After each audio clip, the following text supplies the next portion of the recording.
শুরু করছি। আপনার জন্য প্রথম প্রশ্ন হচ্ছে, মোবাইলে কেউ কল করলে যে রিংটোন বা মিউজিক শোনা যায় বা বাজে, সেই মিউজিক শুনলে কি কোনো ধরনের গুনাহ হবে কিনা? আর যদি গুনাহ হয়, তাহলে কোন ধরনের রিংটোন ব্যবহার করতে হবে?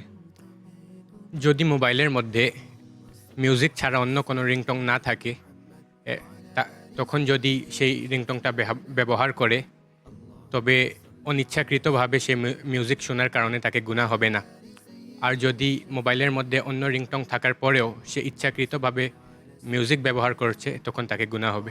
জি, আপনি যে উত্তরটি দিয়েছেন আসলে এই উত্তরটির সাথে নিয়তের সাথে সম্পর্কিত। নবীজি সাল্লাল্লাহু আলাইহি ওয়াসাল্লাম ইরশাদ করেছেন, "ইন্নামাল আমালু বিন্নিয়াত।"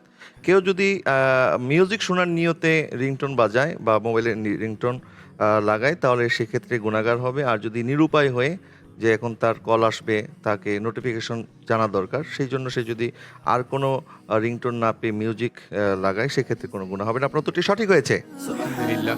আপনার জন্য দ্বিতীয়